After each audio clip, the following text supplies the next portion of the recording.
আসসালামু আলাইকুম রহমতুল্লাহি ওবরকাতুহু। সম্মানিত দর্শক, ত্রয়োদশ জাতীয় সংসদ নির্বাচনের ফলাফল যেভাবে ঘোষিত হয়েছে, এতে করে বিএনপির ক্ষমতায় আরোহণ এবং তারেক রহমান সাহেবের প্রধানমন্ত্রী হওয়া এটি অনিবার্য। যদি কোনো বজ্রপাত না হয়, সরাসরি আল্লাহর কোনো গজব নাজিল না হয়, তাহলে তারেক রহমান সাহেবের প্রধানমন্ত্রী হতে আর কোনো অসুবিধা নেই। আমরা ধরে নিলাম যে তিনি প্রধানমন্ত্রী হচ্ছেন। সেক্ষেত্রে এই মুহূর্তে তার জন্য কী কী চ্যালেঞ্জ হতে পারে, বা প্রধানমন্ত্রী পদে বসার পর তার সামনে প্রথম ৭ দিনে কোন ৭টি জিনিস সবচেয়ে গুরুত্বপূর্ণ বিষয় হিসেবে বিবেচিত হবে। এই বিষয়গুলো আমি যতটুকু জানি, যতটুকু বুঝি, ততটুকু আলোচনা করার চেষ্টা করব।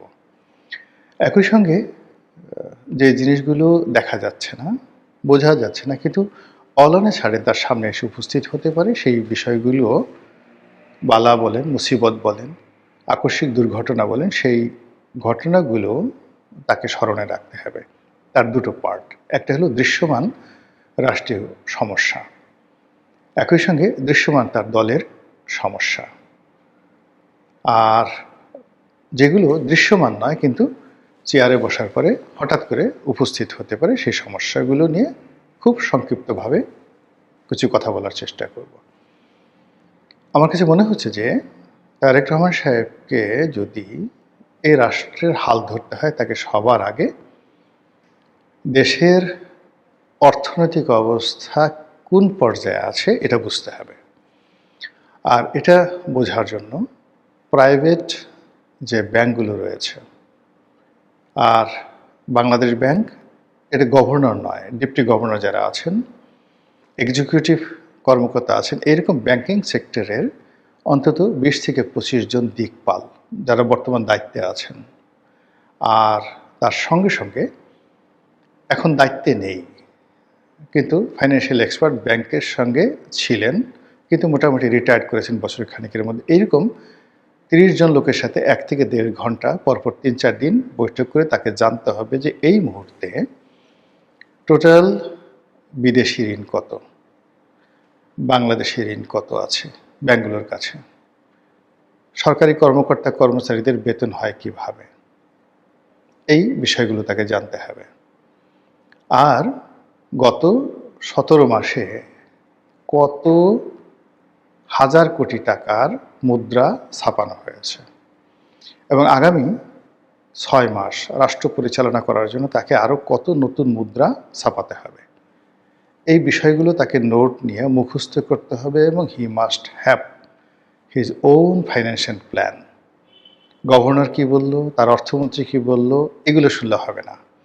একেবারে জাস্ট ইব্রাহিম তারোরে, বুরকিনা ফাসোর ইব্রাহিম তারোরের মতো তার নিজের সিদ্ধান্ত নিতে হবে যে সে কত হাজার কোটি টাকা মুদ্রা ছাপাবে বা ছাপাবে না, ঋণ ব্যাংক থেকে নেবে কি নেবে না, বিদেশ থেকে ঋণ নেবে কি নেবে না। এগুলো একটা অর্থনীতি। ২ নম্বর হলো যে গত ১৭ মাসে মুদ্রার মান কত পার্সেন্ট কমেছে। প্রাথমিক হিসেবে ৪৬% কমেছে। ইউনূস সাহেব ক্ষমতা আসার সময় টাকার মান যদি ১০০ টাকা থাকতো, এখন সেটির মান হয়ে গেছে ৫৪ টাকা, ৪৬ টাকা নেই।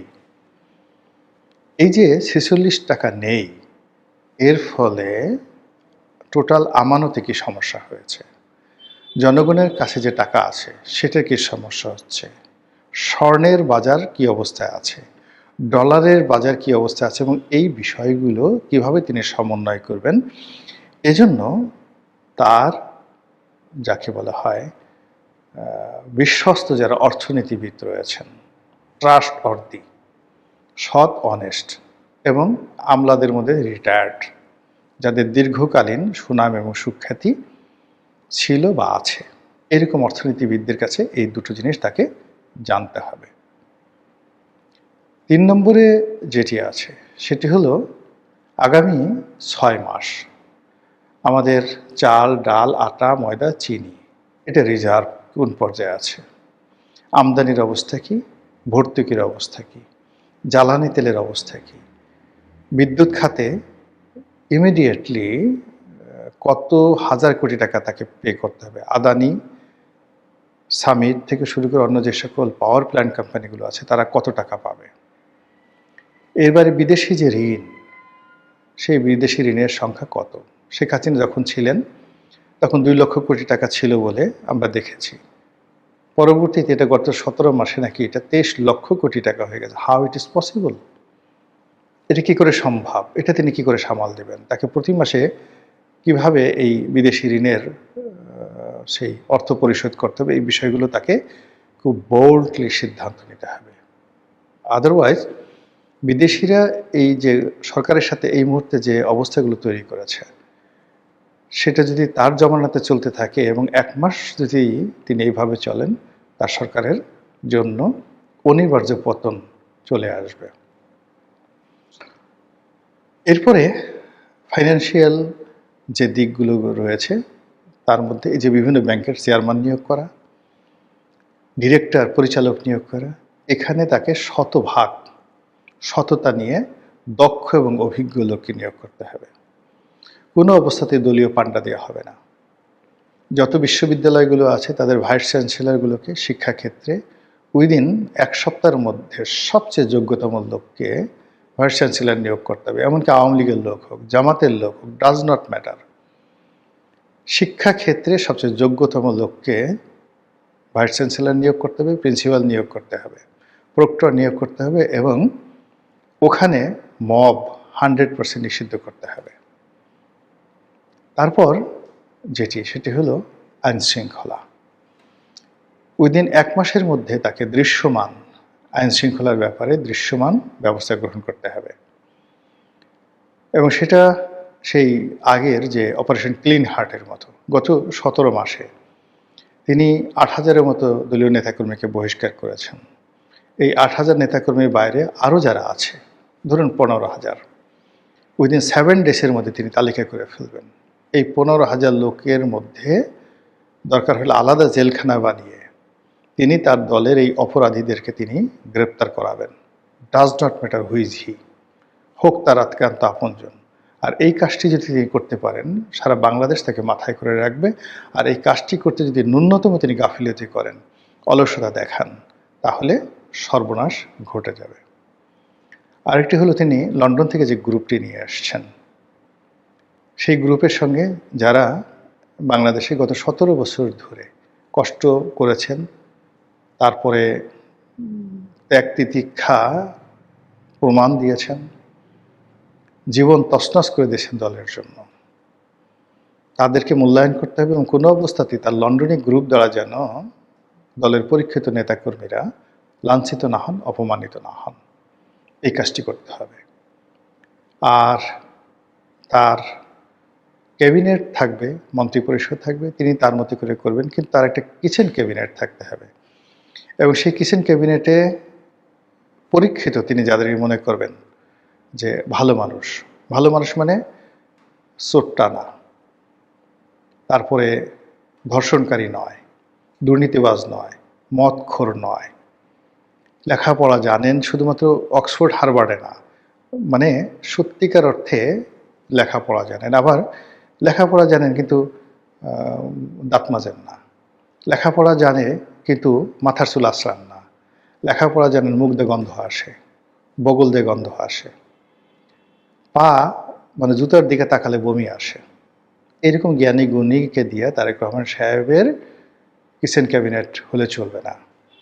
তাকে কেতাদুরস্ত বারাক ওবামার মতো স্মার্ট লোক লাগবে, মানে যা সেটা ধারণ, মানে কথা, শিক্ষা, পোশাক আশাক এবং পারিবারিক জীবন সব মিলিয়ে বারাক ওবামাকে যদি আমরা আদর্শ মানুষ হিসেবে ধরি, এইরকম কিছু লোক তার লাগবে তার কিচেন ক্যাবিনেটে, বিভিন্ন বয়সের 10 থেকে 12 জন। আদারওয়াইজ তার যে অপূর্ণতা রয়েছে, তিনি 17 বছর দেশের মধ্যে ছিলেন না, টেকনোলজিক্যাল তার যে জ্ঞানের অপূর্ণতা থাকতে পারে, অর্থনীতির ব্যাপারে থাকতে পারে, রাজনীতির ব্যাপারে থাকতে পারে, এটা তার সেই কিচেন ক্যাবিনেট অনেকটা সম্রাট আকবরের 9 জুয়েলসের মতো এরকম তার 9-10 জন জুয়েল লাগবে। আর মন্ত্রী পরিষদে যারা মন্ত্রী হবেন তারা তো দলের মধ্যে থেকে হবেন, তারা তাদের মতো অর্ডিনারি কাজ করবেন, কিন্তু আর কিচেন ক্যাবিনেটটা অত্যন্ত স্ট্রং হবে। এবং শেখ হাসিনা যে 15 বছর টিকে ছিলেন তার কিন্তু অত্যন্ত স্ট্রং একটা কিচেন ক্যাবিনেট ছিল। সেখানে এস.টি. ইমাম, মশিউর রহমান সাহেবের মতো মানুষ, মানে বিখ্যাত বিখ্যাত সব যারা ঝানু লেখাপড়া যারা মানুষ, তারা কিন্তু ছিলেন সামরিক বেসামরিক লোকজন। তারও কিন্তু এরকম লাগবে। এবং এখন যারা আছে, তার আশেপাশে যারা আছে, এই কিচেন ক্যাবিনেটে মেম্বার হতে পারেন এরকম একজন লোককেও আমার পছন্দ হয় না।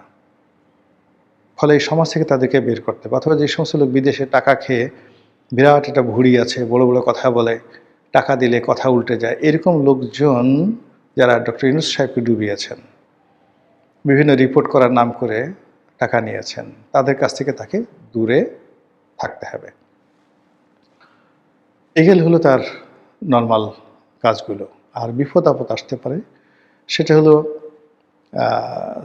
যেটা এই যে প্রথমেই যেটা হবে, সরকারি যারা আমলা কামলা আছেন তাদের বেতন বৃদ্ধি করা হয়েছে, প্রস্তাব করা হয়েছে, এটি বাড়ানোর জন্য দাবি করা হবে। দ্বিতীয়ত হলো যে ডক্টর মোহাম্মদ ইউনূসের সময়টিতে বেশ কিছু সংস্কার করা হয়েছে, বিশেষ করে জাতীয় রাজস্ব বোর্ডে যে সংস্কারগুলো করা হয়েছে এগুলো পরিবর্তন করার জন্য তার উপর চাপ প্রয়োগ করা হবে। জুডিশিয়ারিতে কিছু সমস্যা হয়েছে, সেগুলো নিয়ে তাকে সিদ্ধান্ত নিতে হবে।